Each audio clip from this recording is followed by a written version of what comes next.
this mic close and get it Very going. nice, very nice.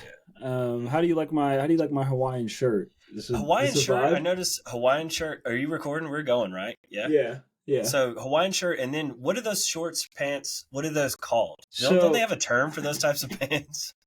The so breathables. yeah. Yeah, So these the are the my massive crotch. my Wook pants. I bought these at Bonnaroo, and let me tell you, like, there's no better piece of clothing than like late night at a festival. Like you go out in shorts or whatever, and then like the sun starts to set. You need a layer, but it needs to be breathable, right? Keep you Oh cool. You yeah. just throw on the Wook pants. Everybody knows you're there for business. This ain't your first Bonnaroo, and so that was really the purpose of them. Do I they think have it did its job pockets? well. That's my question. Yeah, Do they they have do. pockets? They do. Do they have sustainable pockets and not just like Yeah, they got a for zipper. They got a zipper and aesthetic? Oh everything. shit. Oh, okay. You Yeah, just won me over yeah, with they're the zipper. legit. hmm Yeah, That's definitely. pockets are a necessity for any types of pants or below the waist clothing that I might be wearing. So down Yeah, with no, that. Down with that. 100%. All right, ladies and gentlemen, welcome or welcome back. But this is totally biased music, and today it's Blake and Anthony, and we're talking about the Eminem Show. So, a little Apple Music intro. If the Yeah. Slim Shady LP was the start of Eminem's journey, the Marshall Mathers LP, a document of the rapper's struggle to get to the top, 2002's The Eminem Show is what it sounds like when the only real fight left is the one with yourself. He's still angry, especially when you get him started on America, which had just thrown itself into another war against an enemy it couldn't quite define. But on the Eminem Show, he also shows he's done softening up, taking on the subject of parenting and addressing his moral responsibility to his audience. He even apologizes to the mom he spent 2 albums pretending to kill, at least kind of, on cleaning out my closet.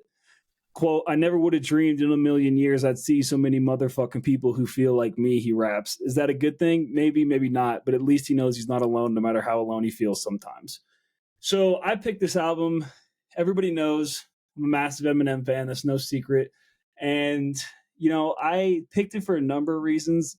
I think it's like a perfect time capsule of hip hop music and Eminem and America in one album. Like it's a long album. It touches on a lot of subjects. And part of the reason I picked it was like there's a big debate about whether this or the Marshall Mathers LP is his best album of all time. And they're both phenomenal albums. We'll get into record sales and critical acclaim later on.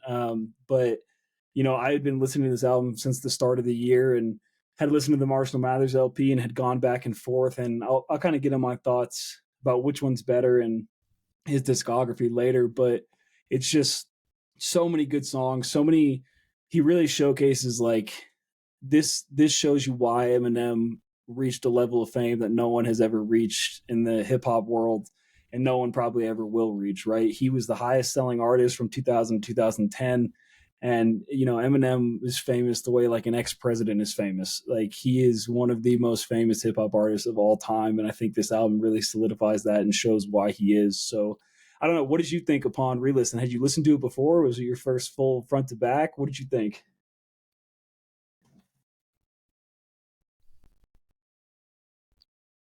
So thumbs up if you can hear me, Blake, over there. Yeah, yeah, I got you. I You got can you. hear me? Okay, because it's kind of chunking out a little bit. So if I need to repeat anything, let me know, and hopefully it cleans up in post. But so this album to me really, when I first started to listen to Eminem, was right in that I harp back on it often. The Napster and LimeWire days. So this wasn't an album that I was able to take in full till right now. Just because I never looked back to it, but there was so many chunks that I was able to pull out of it. So like back in the LimeWire and Napster days, I mean, there's probably at least of a 20 track album, probably nine, at least that were pulled off directly from LimeWire back in the day. So I resonate with it a lot. Eminem, I'm a huge is a term that I'll say for stands like you. But I'll say I'm a big Eminem. I respect Eminem. I dig the music. I dig the vibe that he comes with, and the diversity in how he uses his voice. I think voices from a rapper or hip hop standpoint is something that can kind of get overshadowed by production or by lyrics in general. But I think something that makes or that helps Eminem stand apart from maybe just other rappers in the hip hop scene is just the way that he uses his voice. Because you got angry Eminem, you got daddy Eminem, you got the son that is Eminem, you know, and you got all these things in between too, which is I think pretty really interesting from a showcasing standpoint. And I think that this album really does a good job of going to all those different places, you know. Um, Yeah. but yeah, I'm interested down the line to hear about the overall picture of Eminem and where you think this fits in. But I really enjoyed it, man. You know, like I said, it's a really good listen, and yeah, let's dive into it. Were there any tracks on here that you hadn't heard before? That was your first time listening to? You know, I want to say "Sing for the Moment." You know, that's one Really? that That's sticks out. surprising. Well, it's like there are songs in here. I think there are songs in here that have something to it that really sounds familiar to me. Soldier is one of those tracks that has a weird kind of like, I don't know, thing to it that like really resonates and it sounds familiar. Haley's song is another one that I find really interesting, not from like a whole song standpoint, but for some reason this song reminds me of While My Guitar Gently Weeps. And is there, Interesting. if there's no connection, I would be shocked. But because I listened to When My Guitar Gently Weeps and it doesn't sound identical, but there's something to the way that his vocals are coming across that have that kind of melody to it. Um, Yeah. so yeah, there was a lot of things like that I got through this listen where I was like, man, this is like really interesting. And like some samples were kind of recycled, but not in a way that it didn't really turn me off, you know? Yeah.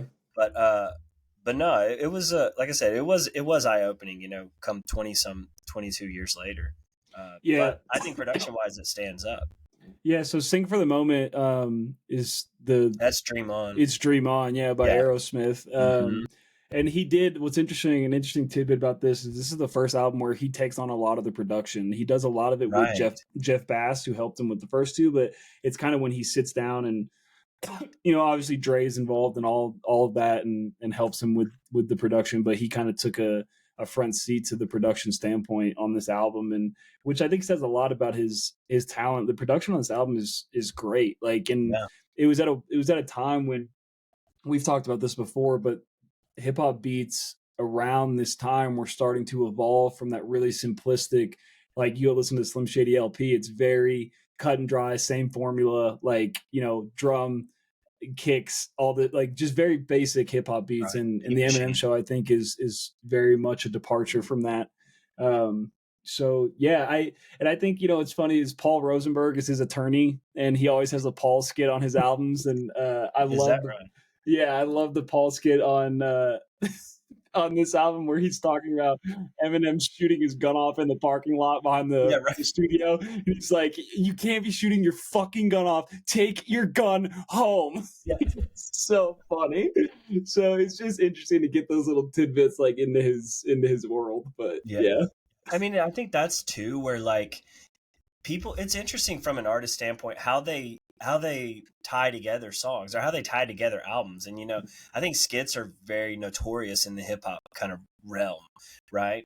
But these skits are I don't want to say purposeful, but like they don't take you out of it. They kind of just put a little asterisk into this album. It's like, yeah, hey, remember you're listening to an Eminem album here, right? And you're gonna get yeah, trunks closing. You're gonna get all yeah. these fucking extra that I think really just adds to the flavor of Eminem.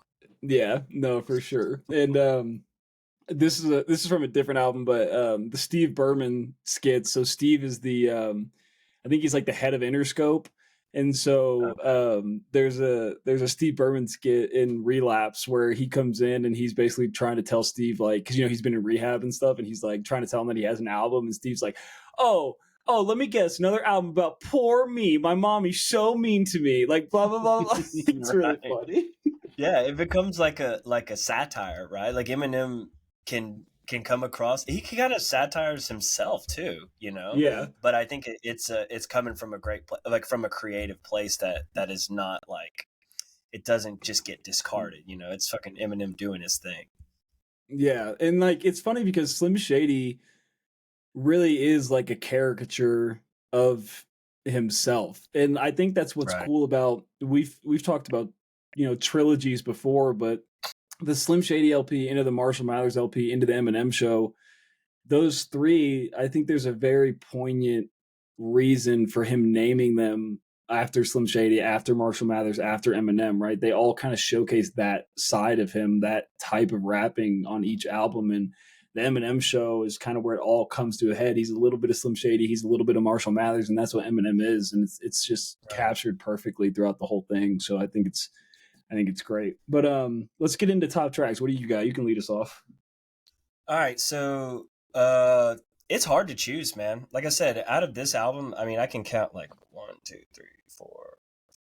I mean, 10, if not more, right, of meaningful tracks to me, or at least things that resonate that I could play honestly at any point in time and get down to it.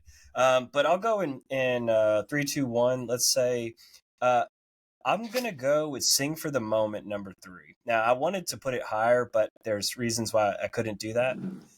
But I love the idea of artists or rappers or lyricists like harmonizing with the sample itself or bouncing back to the sample. Like there's so many times where throughout this song, Eminem he's in his his madman flow, but then he leads into the "Sing for the Moment" kind of sample itself, and I Yeah, think yeah, that's yeah. such like it's such a, I mean, conceptual. It's simple. How should I say this? It is a simple concept, right? But the execution of it is so spot on that it really lifts this track to a whole nother place. So that's why I have it at number 3. Number 2 is Superman. To me, Superman. Really? Yeah, man. Now the, maybe I guess you could say, the message behind the track I'm not a huge fan of, but again, the execution, the shift in how he's performing throughout this album, I think Superman is a real, like, we're going to stop for a moment, we're going to go to this other vibe, which is a very, like, kind of bouncy vibe, but it's melodic, and he's not angry Eminem so much in that track. Yeah. But which leads me to number 1, which is fucking angry Eminem, and it's "Till I Collapse."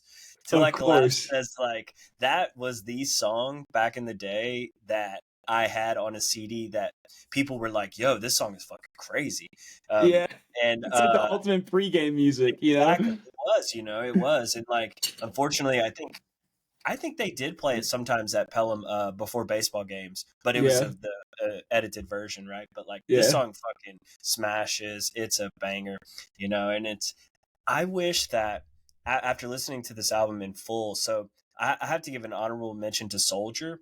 I love the Oh, production in that dude. song, dude. It's fucking. It was so hard to That's not put it up there, right? that's like to me the angriest song on the fucking album. Like I. Mhm. he goes in on that fucking song, dude. I mean, if I could just, I would put all 3 of these songs, or all 4 of those songs, like, right in that same realm for me. But there's something that I wish could have been done with this, which at the end of Soldier, it closes with that cadence, that left, right, Yeah. left, and I wish that could have led into "Till I Collapse." But that intro to "Till I Collapse" is really special too. That dun, dun, dun, Yeah. dun, Yeah, dun, dude. dun, dun. I mean, So it sets a good. tone, but, like, I wish in some world those songs were interconnected through that cadence sample, because they're both so fucking raw. Um, Yeah. but so I had to group those 4 up there, but "Till I Collapse" is the cream of the crop. I do love in Soldier where, and I don't have the lyrics up, but there's a part where he says, Mr. Poor and salt in the wound, assault and get sued. You could smell the lawsuit soon as I walk in the room. Everybody stops or halts, drops their tops.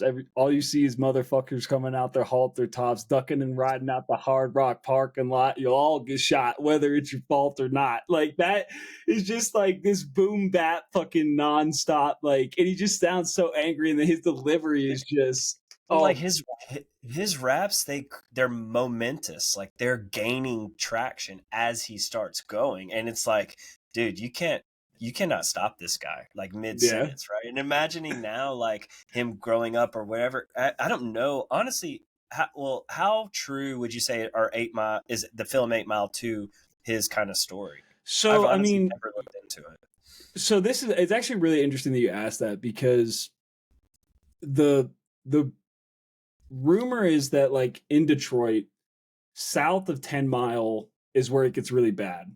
And if you, from Eminem's words and people that were around him in D12, it's really, really accurate to his life. And there's references to his real life in that movie. Like you can see his mom, like the relationship with his mom and taking care of his niece, I think, in the movie. But he's said, like, based on his history with battle rapping, that's how Eminem became who he is. You know, he grew up battle rapping. And so I think it's really, really accurate. But the reason I say it's interesting is I knew a girl from Detroit. She grew up on 10 Mile, and she was basically saying, like, that's fucking bullshit.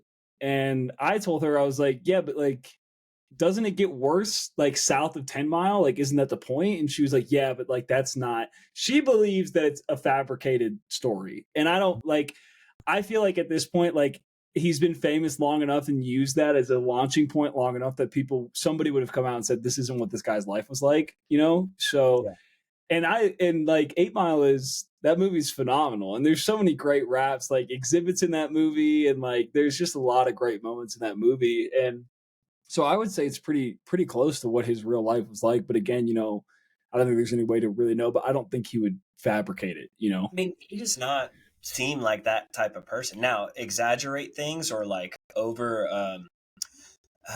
you know, like caricature. I don't know. Rise, yeah. Yeah, I mean, like, you know, Characterize it, like yeah. he might like fabricate things in that sense, like make it more flamboyant than what it was. But like, I don't think he's one to like fuck up No. details of like roughness and like shit that Yeah. he's been, you know. Yeah, no, I don't think so either. So yeah, so my top tracks, I'm gonna go in reverse order. So number 3, I had Till I Collapse for a lot of the same reasons that you did. I mean, one of the hardest hip hop songs ever, man. If you're ever like trying to just get in the mood to just fucking get amped and do shit, like I listen to Till I Collapse at the gym constantly. I love the adrenaline shots of penicillin could not get the illin to stop. Amoxicillin's just not real enough. The criminal cop killing hip hop villain, a minimal swap to cop millions of pop listeners. Like that, Mhm. the amount of rhymes that he finds a way to pack into fucking like 4 lines is crazy to me. And he does it, he's done it throughout his whole career. Like Stay Wide Awake on Relapse is like a perfect example of it. It's every syllable is rhyming with some other syllable in that song, and this is like a prime example of it. And then obviously, like, we didn't talk about it enough, but Nate Dogg, man, rest in peace, Nate Dogg. Like, he's perfect for that chorus, and he fucking kills it. Yeah, he's an artist I got to look into his work, or I guess features mostly, but like just him in general, because he's a presence that I think is greatly missed and definitely Yeah, is massive on that track. no, for sure. And then number 2, White America. White America, like, perfect fucking intro song. It's he comes out fucking guns blazing, angry as shit, and like at this time, for people that don't know the history of Eminem and hip hop at this time, like Eminem was his problem and the reason he garnered attention from Congress, from the White House, from suburbia all over America was he essentially, for better or for worse, and whether you have a problem with it or not, he brought hip hop into white households, right? It was a predominantly black music before this. And he even says, like, I'm not going to say the lyrics because I don't want to get canceled. But before the lyrics that I'm talking about, he says, surely hip hop was never a problem in Harlem, only in Boston after it bothered the fathers of daughters starting to blossom. And like that sums it up perfectly. Like nobody had a problem with hip hop. It was never on a governmental scale, right? They had fucking sessions they had sessions on the Senate floor talking about Eminem and his music and the harm he was doing to society. Like, and nobody had a problem with hip hop until it became a white thing, and now all of a sudden, oh, it's a huge problem. And I think that perfectly just encapsulates kind of where he's at in this point in his career. And the very last line before he goes in the chorus is, just look at me like I'm your closest pal, the poster child, the motherfucking spokesman now for white America. And then it goes into the chorus. And like, Right. everything about that song, man, is so good. And he performed, it might've been the real Slim Shady. I can't remember what he performed at. It was either like the Grammys or the VMAs where he had a bunch of, white kids with him. I think it was Real Slim Shady. It was a bunch of people that looked like him, which I think Wow. is so funny because it's just like a staple of like, yeah, this is what hip hop looks like now, like for better or for worse. So I think that, it's great. Yeah, I totally agree. That was one of the songs too that I had not heard before listening to this album. And like to start it, I mean, I could not help but think of young Blake discovering Eminem. And like this song is that experience, which is like Yeah. people are discovering it, people are getting access to music. I think MTV was a big launching point for him too, just from the cartoony esque music videos he would do. Like those were something that like now you know what this guy looks like, right? Right. And you can see he's just a skinny white guy with bleach blonde hair, right? But the music is undeniable, and I think all of that controversy, all that censorship, only makes people want to check it out or listen to it or find the unedited versions and stuff. Yeah. But I think it's very powerful to be singing about that, or at least be rapping about that, because that is a perspective that hadn't been touched on yet, right? Which was hip hop integrating into white culture. Yeah. But also he has he has respect from the D12 crew, or that crew, right? Yeah. So it's like it's a massive thing that like he's got Dre behind him, he's got Nate Dogg with him, he's producing stuff himself. I mean, this album I think starts to kind of to set a tone of actually like Eminem in a public eye. Like, would you agree Yeah. with that? Like, this one was the launching, even though the other albums are good. I think like I think what happened was I think the Marshall Mathers LP was the launching point. Was when that record hit diamond, when he sold 10 million copies, he became a household name. He brought hip hop into white America, and not to say that I'm sure in the 90s and early 2000s there were white kids listening to hip hop music. Like, let's not pretend that he was the person that started that, but he made it more mainstream. And I think the Eminem Show is a product of that, right? It's his response to it. It's him realizing this is what got me here. And he Gotcha. even says it like, he says it, and I don't want to harp on this song for too long, even though I could probably write a dissertation on it. But in the second verse, he says, when I was underground, no one gave a fuck I was white. No labels wanted to sign me. Almost gave up. I was like, fuck it, until I met Dre, the only one who looked past, gave me a chance, and I lit a fire up under his ass. And then he says, help me get back to the top. Every fan black that I got was probably his in exchange for every white fan that he's got. Like, damn, we just swapped. Sitting back, look at this shit. Wow. I'm like, my skin is starting to work to my benefit now. And I think like that perfectly, like you said, like the fact that Dre co-signed him is a huge, I think it made him relevant, right? It gave him a chance where people obviously respected Dr. Dre immensely within hip hop music, and they had no choice but to look at this and say, hey, we have to take this seriously. Like, if Dr. Dre is involved in this, like, it's something to take seriously. So I think that's another reason why I love that song so much.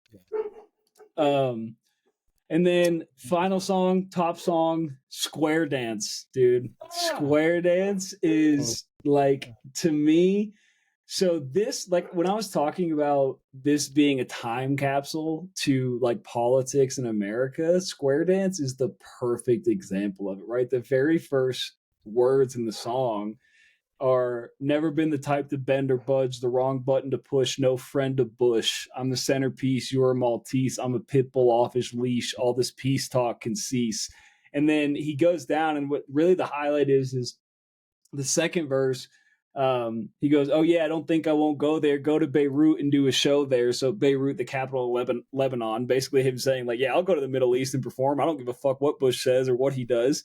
And then the whole verse, the next verse is him basically talking about like, if there's another terror event, what's going to happen to you? And he says, like, next thing you know, you've got Uncle Sam's ass asking to join the army or what you'll do for the Navy. You're just a baby getting recruited at 18. You're on a plane now eating they food and they baked beans. I'm 28. They're going to take you before they take me, which I think is like, you could tell that the Bush administration, the stuff going on in the Middle East, the war on terror, like really got at him. And look, music has always and will always be political, which I think is a great thing. I think it needs to continue to be political. It's a platform to send a message that they believe in. And like, now they're forced to have this, like, millions upon tens of millions of people are hearing this, right? Like a very very defined political statement of fuck this administration, fuck what they're doing. We're angry about it. I'm not the only one. And he's realizing like people also feel the same way that I do. And I think like Square Dance is just a gloves off, like, fuck it, I'm going to say what I had to say about this administration. And I think it's great. You know, it's a really, really powerful song to me. Yeah. I wonder, back in that time, so 2002, right? So that's right after September 11th. This is May 2002. So like Yep. all those emotions are so raw. And I think that it does definitely translate through that song. But I wonder how that song was received in that time. Yeah. I mean, because No, like I do too. that event, September 11th, is such a obviously polarizing and traumatic event for everyone involved, right? But like to take that stance so early, that's fucking Right. balls, And I Right. think that now we can look back and say, man, that is like such a powerful move, because we know how fucked that administration was and all the shit that went on.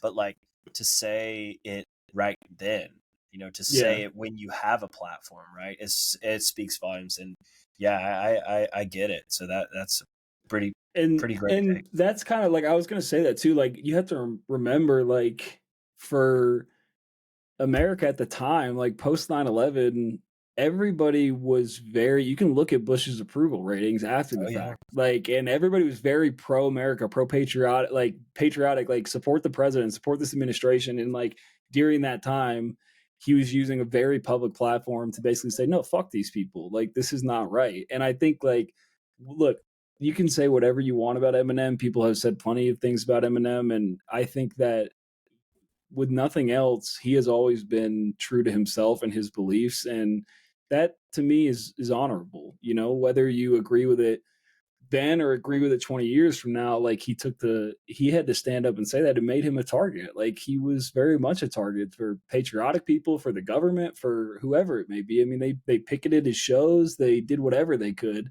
to try to dismantle his career. And I think he stood on business, and that's an honorable thing to me. So all right, so what do you got for bottom tracks? So there's no tracks on this album that I just outright dislike, and I'm not picking any skits because I think that. Can I guess one of your songs on the bottom? Yeah. Is Drips one of them?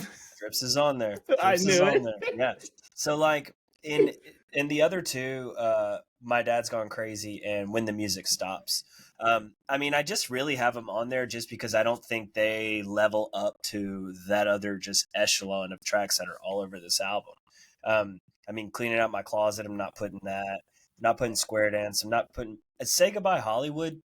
I get this, like, I appreciate the song and it can get old over time, but it didn't level into this bottom section, So I got When the Music Stops, Drips, and My Dad's Gone Crazy. What do you think about Haley's features on this album? Like, do you feel so? I think like she might be listening. Be careful. Yeah, true. It's funny if she posted a TikTok. This was probably last year, and it was her in her car or something. It was like, quote, "You don't listen to your dad, do you?" And then like it was her top Spotify plays, and Eminem was number one. So she very much listens to him.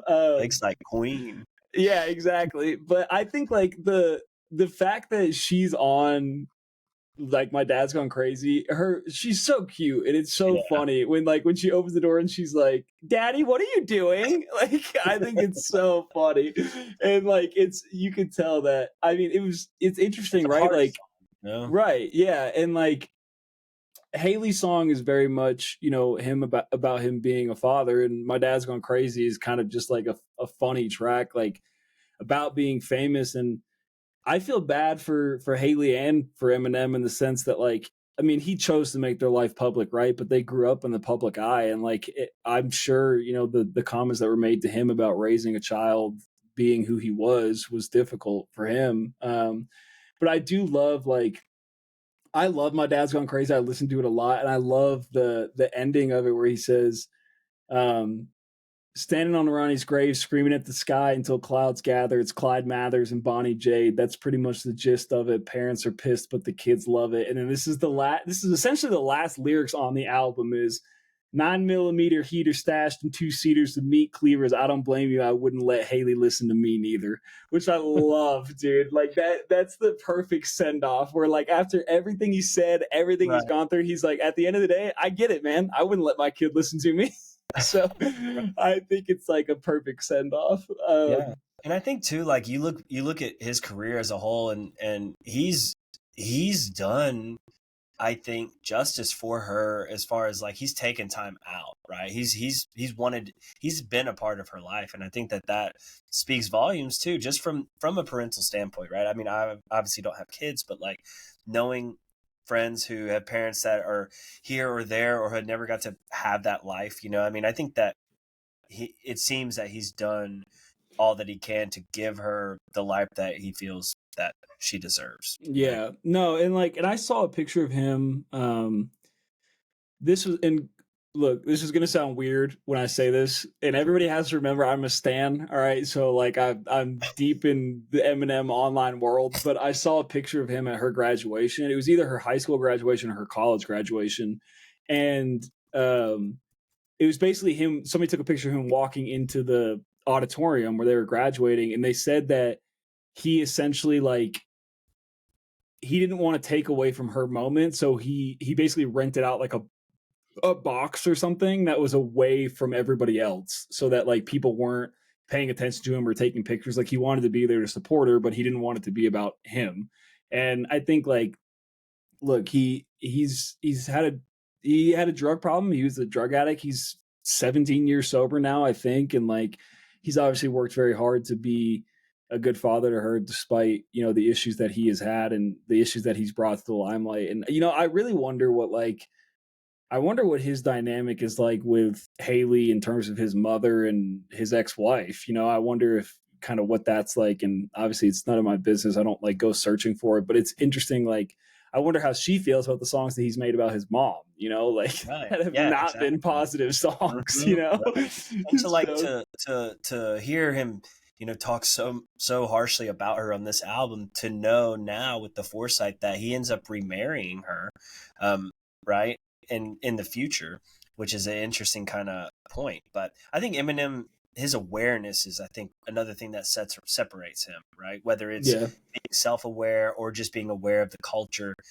in itself. I think that is something that is really powerful. And again, back at this time in 2002, like music videos are popping, right? And to make the video like Without Me, knowing that it's going to catch eyes and attention. I mean, that song's not either on either of our um, top tracks, but it's probably. I mean, would you say maybe the most well-known track on this Dude, album? it's easily it Yeah, has 2 yeah, billion plays. yeah. There The you go. next biggest song is 500 million. So it's like Wow. 3 times Yeah, as much, dude. exactly. Right. So like that catchiness. I mean, that he knows, he's aware, right? He's aware of this culture. He knows what's going to catch on. And is this the music video where he dressed up as Robin? Was that Yeah. this? Okay, gotcha. Okay. Yeah. So yeah, I mean, like again, everyone has that visual of it, and the way it's filmed, it's very like cartoony, very fast paced, like Yeah. Three Stooges esque, right? Yeah, But no, it's great. Eminem's world, so it's nice. It's very, But how very did you great. choose bottom tracks?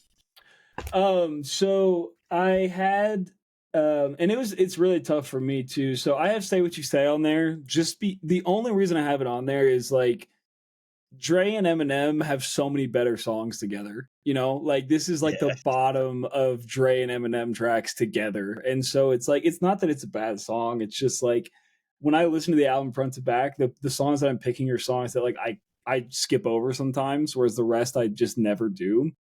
So Say What You Say is on there. And then I had Saying Goodbye to Hollywood. I don't know. There's something about this song like I really love the intro, like the saying goodbye to Hollywood and the beat and stuff. But then when he gets into his verse, I don't know. I just don't enjoy it like as much as I do the other songs. And like it's a telling song. Like he's talking about kind of becoming famous and dealing with Kim and dealing with his life and stuff. Like it's a good song, but I don't know. There's something about it that I can't put it above anything else that's on this album. yeah. And then that's I mean, that's really it for me. Like when the music stops, like I don't love the D12 verses, but like his verse is so good when he first starts the song. Like he's the opening verse and he just comes out with straight fucking heat. And I love that. So I Mhm. can't really put that on there. And then Drips, like Obi Trice's verse is so over the top and like disgusting at times that I'm like, all right, man, settle the fuck down. But M's verse is so good on it that it brings it back to I me. was with it. So yeah, I just kind of like suffer through the Obi Trice verse to get to the Eminem verse because I love it so much. So I can't really put it on the bottom either. So that's kind of what I have. It's just those two. Gotcha. So some things on the album before I get into ratings. So commercial performance. This is gonna blow your fucking mind, or maybe it won't. So first off, they moved up the release date because people were starting to pirate it and download it illegally. So they moved up the Hey, release that would date. be probably. Yeah, Sorry that would about be that, or you're welcome for that. Yeah. happening. So he moved it up. So here's the crazy part. Despite the confusion over the exact release date, the album still managed to have a very successful debut. The Eminem Show debuted at number one, selling approximately 284,000 copies on its first day, marking the first time an album had topped the chart from only a day's sale. It then sold 1.3 million copies the following week, then sold 809,000 copies in the third week, 529,000 copies in the fourth week to bring its 4-week total sales to 3 million copies. The album then sold 381,000 copies on the fifth week and chopped the Billboard 200 for a fifth and final consecutive week. On March 7th, 2011, the album was certified diamond, which means it sold over 10 million copies, making it his second diamond certification. Okay, there are artists that go their entire lives without having one diamond record. Eminem has two back to Back to back. back. Yeah. And it also achieved diamond certification in Canada and double diamond certification in Australia, which means it sold 20 million copies in Australia. So the total, they might have different standards because it says the Eminem Show has sold a total of 27 million copies worldwide, making it one of the best-selling albums of all time and Eminem's best-selling album. Does that, like, to you, even being an Eminem fan, that still blows my mind? Like, does that blow your mind like it does mine? Because that is fucking insane to me, dude. Right. And I mean, again, do you think about just the times that everyone was living in right then, right? I mean, it's this wartime, right? It's this upcoming music TV industry kind of time, right? So I think back too of like, how are people hearing about this album? How are people getting this album? And I think that might speak to the singles, that are released, right? What are you know them off the top of your head? No, I just had it up. So I know Without Me was one of Yeah, them. Without Me, Cleaning Out My Closet, Superman, Sing for the Moment. Um, well, those are In well, Business. yeah, but those are released after Superman, Sing for the Moment, and Business seem to be released. Oh, Is yeah. that's weird? It says they're Yeah. released after the album was released, but maybe that's just kind of like a follow up strategy to kind of keep Yeah. relevant, maybe for radio play. I don't know, but maybe it just speaks volumes to those top two tracks, Without Me and Cleaning Up My Closet. I mean, those being so catchy that people want to go into it. But I think the culture, he tapped into a culture that maybe hadn't been tapped into as much, and then you get a lot of follow up with that. But yeah, to your question, that definitely blows my mind. I mean, it's just like the amount of feedback and reception he got from a follow up, and you could call it a follow up album, but I guess it's his third, right, Yeah. in that time. So I mean, the man's delivering, and I think he continues to deliver. But like this being a pretty big statement, I'd say, Yeah. and for the Mm. shit he's talking about too, it's just wild. Yeah. No, 100%. Hmm. Okay, so Rolling Stone gave it a 4 out of 5. They said with the Eminem Show, Eminem just may have made the best rock album in history and rock rap album in history. And that's not only because he reworks Aerosmith's Dream On Sing for the Moment. The Eminem Show is a hybrid theory of Jay-Z's Hyper Confident, The Blueprint, Stain's Pain, Dysfunction, and Tupac's anti-hero masterpiece, All Eyes on Me. The Eminem Show has the self-assurance of an artist at the top of his game In the game, the understanding that the music world is hanging on every word that he says and the willingness to shock even the most jaded ears. So 4 out of 5, very, very good for Rolling Stone, I would say. And then Pitchfork. This is take a. I want you to take a So guess. what is it out of? What is the Pitchfork is out of 10. out of 10? I'll say Pitchfork. I'll say they give it a 9 out of 10. They gave it a 9.1. Very close, dude. 0.1. Wow. Okay. Yeah, I mean, Pitchfork, I'm starting to kind of get a feel for what they resonate with, and it doesn't mean they're always wrong. It's just they kind of, I feel they go with the flow, and if some shit hits their radar that they're like not sure how to take it in, they just inevitably are going to shit on it. But I think that makes sense. Yeah, 9.1. no, for sure. And then what's interesting though is Rolling Stone. So on the top 500 greatest albums of all time, they put number 352 was the Slim Shady LP, number 145 was the Marshall Mathers LP, and then they didn't put the Eminem Show on there, which is very, very surprising to me. So before we get into ratings, actually, let's do ratings first. So what are you rated at? So I am just a little under Pitchfork. I give it an 8.5 out of 10.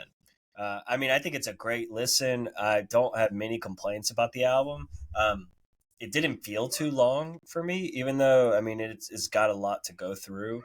I don't know. 8.5 out of 10. I wish I had a lyric book with me all the time to digest everything, because I think this is something you can keep going back to and keep discovering novelty throughout. But No, for sure. solid album, I think. Nice, very nice.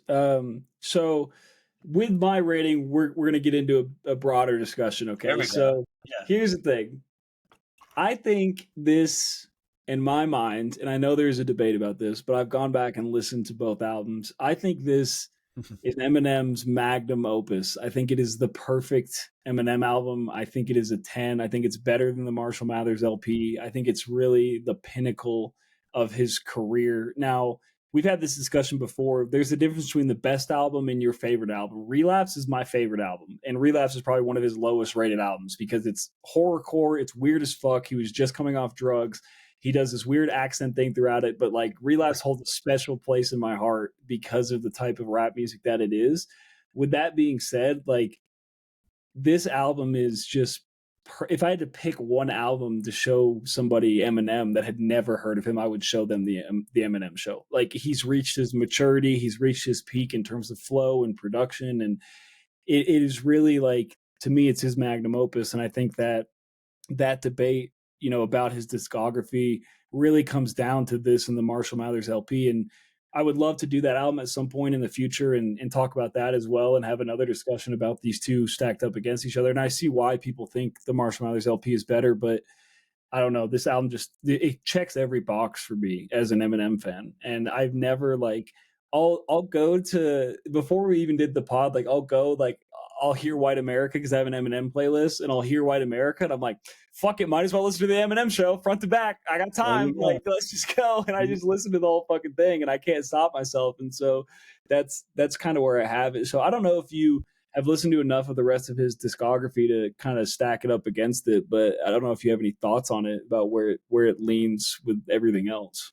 Well, it definitely, I mean, this was the first, like I said, I mean, I could think back and I might have listened to, was there like a Relapse refill or an RX refill? Yeah, there was. I might have listened to that when it came out in full, but like, I really never, Eminem was such a, it was a time and place where I was making so many burn CDs for people. So like I was getting tracks out of things, right? And I'm just now kind of looking back at the CDs or the list that I used to have people give me lists, and I would just find the tracks individually. But now I'm starting to go back and look at them as artists and seeing what they decided to put out. Because I mean, an album like this that opens and closes with curtains going up and curtain, like that's just like conceptually, like that speaks to me so much. Right. So I haven't really gone back into Eminem's discography, and I may not do it until we do it as the podcast goes on. I think I like kind of doing things this way because I can bounce things off of you without knowing full details and stuff, and like I can have this kind of nuanced perspective because I have not listened to these things as they're, I think, meant to be listened. But again, I think it speaks so much to Eminem as an artist to say, if I've only gotten tracks or snips and pieces of these pieces, it still has had an impact on me. Um, Right. but no, I'm excited to do that. So yeah, let's definitely keep them coming. For sure. Hell yeah.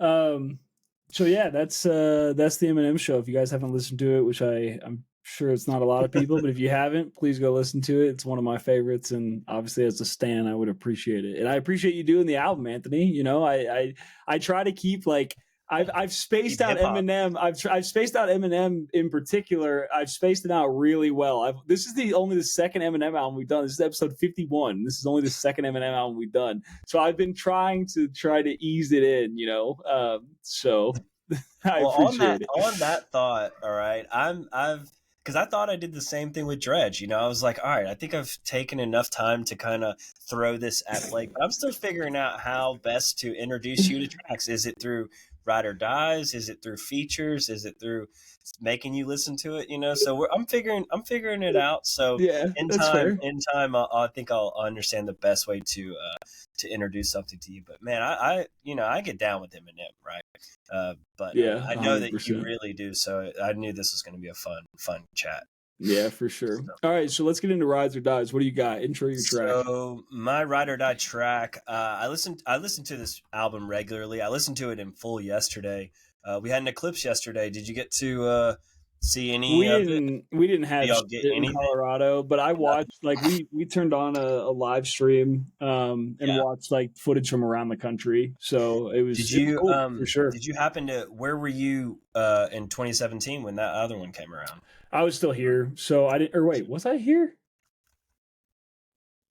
No, when the fuck did I come here? I don't remember when I came here. No. Showed up one day. I came here in 2019. So I don't know where I was. I didn't see it though. You didn't see it, yeah. No. Well, like that's kind of the purpose of this track. It's called 2017, but it's by an artist goes by the name of Fortet.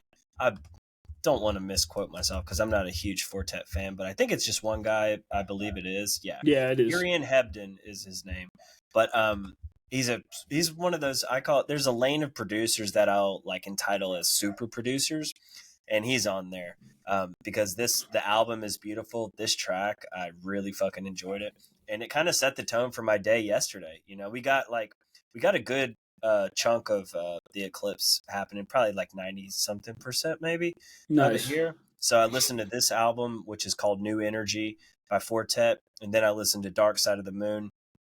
And then I listened, as the eclipse was happening, and then I listened to an album called Horizon by Christopher Willits. And dude, it was such a fun day yesterday, man. I live for shit like that. And any chance you get the next one, wherever it's at, I highly encourage travel for that. So the next one is in 2044, and it comes directly over Denver.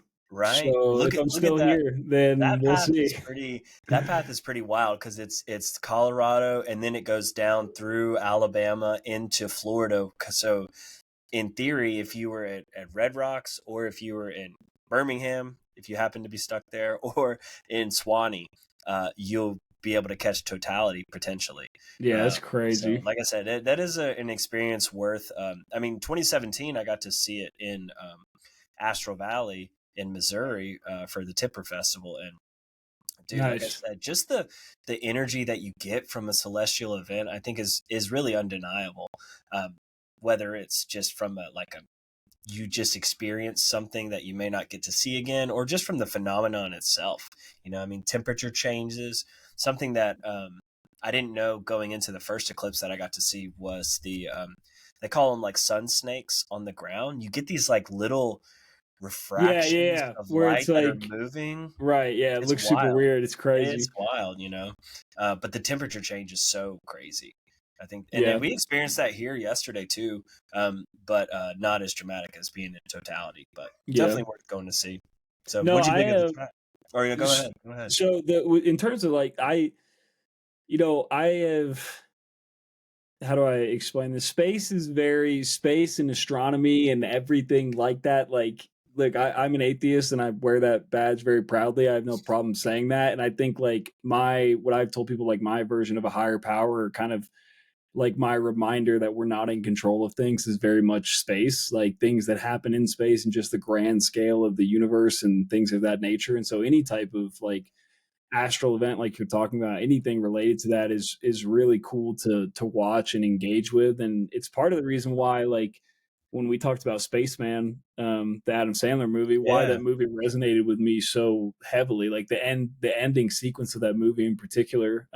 So it was cool, and it was cool to see, like I was we were watching like the videos, and when the sun, like just watching the videos and hearing the people's reaction, and like her and I were both like in bed, like literally out loud, like wow, like that's yeah. fucking It crazy. translates, Like yeah, it's just like a very intense feeling of watching something on that scale. So, if I'm not in Denver in 2044, then I need to come back out and I need to see it, because I would really like to experience something like that. Yeah, But for the track, I see why you picked it for that day, because this track rides, man. It's a good okay, fucking song, and I like it a lot. And Fortet, like Fortet and Skrillex are really close. Fortet, Skrillex, and Fred again do shit together. They did those shows together, right. so they're really close. And I enjoyed it. It's a weird song, It's a weird type of electronic music, but like I get down with it. I like it a lot. So good, solid fucking pick for sure. Good, good. Again, everything has, excuse me, has a purpose behind it, and like to hear, for you to use the word weird with this is going to be very interesting when we get into Boards of Canada territory in time. So Yeah, a lot to come around, but I'm glad you see it for what it is. It's a fucking sick ass song. So for sure. hell yeah. All Um, right, let's hear yours. so my song, so for people that aren't in deep in the hip hop sphere, okay, there's been some shit going on recently. All Yeah, I right, want to talk about there's been some beef that's been happening. Kendrick has been throwing shots at people. He threw some shots at J. Cole and Drake in a song recently, after J. Cole tried to shout him out in a song with Drake.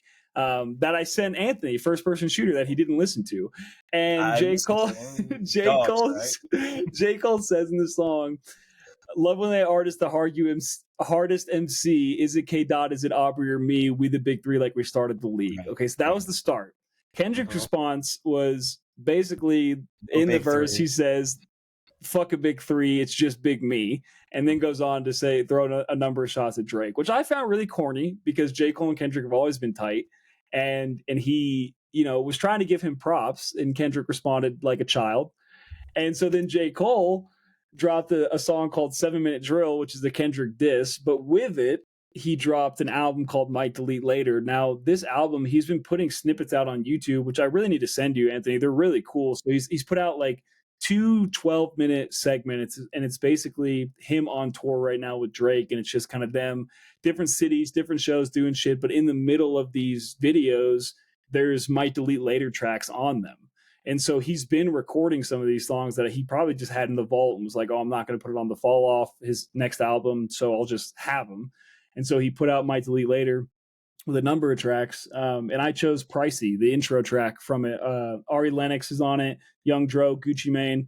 But I really like it's a great intro. I love J. Cole's flow in this song. I really, really, really like this album. Trey and I talked about it a lot. Trey really enjoys it. So all diss and drama aside, I really, really like the album as a whole. So I thought this was kind of a good intro track just to send you. So what do you think?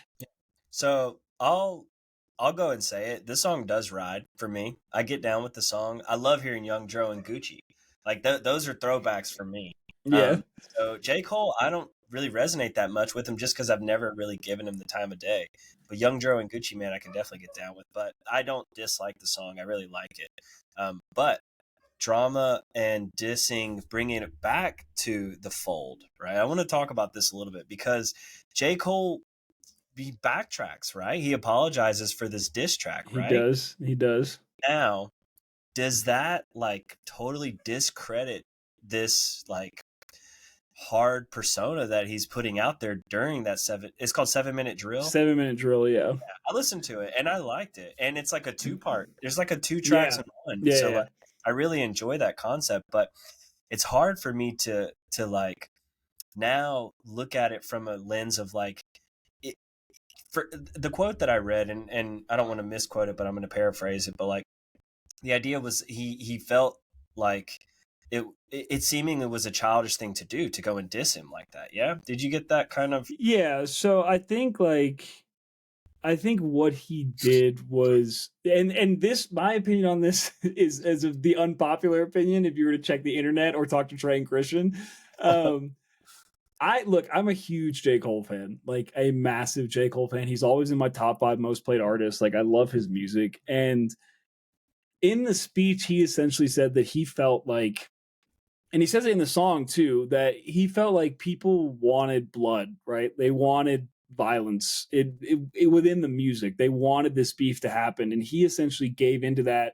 and gave people what they wanted when his heart wasn't in it. And so essentially the speech that he gives is like, to me, the way that I digested it, and this is what I told Trey and Christian, was like, it came across as, it's harder to stand on peace when you know you're going to get destroyed for it than it is to give in to aggression in a phony rap beef when you're just for clicks, essentially, which is what he was doing. And like he says, like in the song, text messages flooded with thoughts of a toxic reply. And he said during the speech too, like people were telling him, like, you need to respond and you need to come at him, and like they've been close for years and they made songs together and they've supported each other for a long time. And J. Cole's the one who told Dr. Dre to invest in Kendrick and sign him and make him an artist. And so I think like his heart wasn't in it. And to me, it shows maturity to be able to stand on that and say, look, this isn't who I am. I don't want to do this. Like, I did it for the sake of doing it because people were telling me to. But I also understand from other people's standpoint why they're embarrassed by it and why they don't like it. Like, J. Cole fans were pissed, man. They were mad as fuck on the internet. Because of Yeah, his, because he yeah. backed it down, and like they were like, I've been standing on this and defending it, and now you're basically flipping a script. And like, I get why they're upset, but to me, like, it shows maturity, and I appreciate that more than anything else. But that's my 2 cents. Well, I mean, but we had a conversation last week about, like creative control, right? And I think it does kind of like now put J. Cole, at least my perception, which I'm very detached from it, right? But my perception being like, now you had the chance to double down on this, right? You call the album Might Delete Later. Now, if that's in reference to that track, do you think that is? Or is that just kind of like a pop culture, just like It's kind of a pop culture thing, but now it look at it seems that like it way. is That's kind how of I want to about the see it.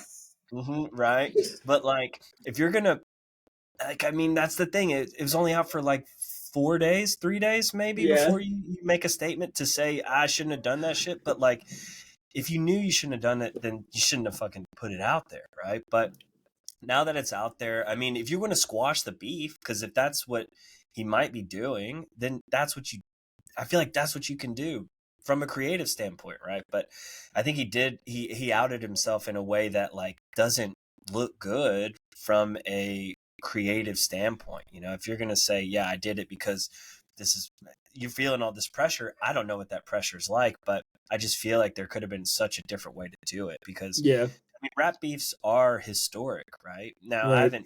I haven't paid attention to anything in the past, 10 years to say that anything holds up to this Biggie or 50 and Eminem and, that kind of beefs that used to happen back when. But like, if you're going to do it, I feel like he did it in that track. Like I said, the track is powerful. The track does take a stance, but to back up on that stance is definitely a hard pill to swallow. Yeah. No, and I understand that for sure, especially from his longtime fans. But the thing is What happens. we got a great album out of it. Like, I enjoy the album as a whole. So 7 Minute Drill or not, whether he takes it off or not, like, then that's not a big deal to me. Like, I enjoy the album as a whole, and I've been rinsing it like front to back. I almost like fucking pivoted and was like, emergency podcast, fuck the Eminem Show. We got to do Might Delete Later, but I care too much about the Eminem Show, so Yeah. I had to finish it. But yeah, no, I get that stance for sure. But I'm glad you like the song. You need to try to test out the album if you haven't. You know how to get me in there. So like I said, you're gonna have to sacrifice a week for that. So yeah. All right. Well, so Christian's movie was Pan's Labyrinth. I'll be honest with you guys, I didn't fucking watch it, and I should have. I've been really good about the movies recently, but I've been watching other movies, and I lost track of time. But it works because Christian's not here. So I will say this: I still We got Civil War coming out next week, which I know Anthony is stoked for. I'm stoked for. So, do you have plans to go So see it in IMAX this weekend? Oh yes. So not this weekend. I'm talking as soon as possible. If I can get there Thursday, I will. If not, Friday, no doubt. But yeah, Alex Garland is a director I think that is can't miss. So I'll definitely be seeing that. I think this is what we should do next week for the podcast. It'll be my turn to choose a movie, and without a doubt, going in honor of Alex Garland and throwing out one of the most maybe moving experiences I've had in a theater from a visual and auditory standpoint. Um, and this was also a film that I called Christian as soon as I walked out and said, "You need to go see this as soon as you can." And that film is none other than Annihilation by Alex Garland. I want to check right now to make sure it's still on Netflix as it should. Oh, it might not be on Netflix anymore. We'll find a way to watch it. If it's not on Netflix, you let me know, Blake, and I will put it in your. I'll put it in Dropbox. I'll put it wherever. But I encourage everyone out there to go find Annihilation and watch that. And for the album, instead of me picking like an album that I'm going to force you to listen to, I think we should do one that we both can, I think, agree upon and maybe disagree upon, because you have been quoted as saying this is the best Pink Floyd album. So why don't you tell the folks what we're going to be listening to next week? We're going to do The Wall. Yep. Let's do The Wall, man. I mean, this is the concept album that I should have had you listen to before that Dredge album, El Cielo. But we'll talk The Wall next week. Have we not talked about this on the pod before? You would know, right? Have we not talked about The Wall? I don't believe so. No, I mean we've referenced it, and pointed out, but we haven't gone full detail. That's what we need to do with 32 tracks, maybe, but a massive ass story to tell. So I think that'll be a good conversation piece. And like I said, if you have a guest in mind, let's bring them on. But I think The Wall is going to be a fun. It's a beautiful one. Hell yeah, I'm fucking stoked for it. I have a lot of thoughts on The Wall. Me too. And I've already said that, so it's no spoiler alert, but I've already said that The Wall is the greatest album of all time. So you guys can guess my rating already, but we'll get into it for sure. I'm excited for it. Fuck yeah. So, all right, any last thoughts before we? No, nothing else. Thanks for joining. Thanks for sticking around, guys. Hope you enjoyed it, and we'll fucking see you next week. Yes, sir. See ya. All right, peace, brother.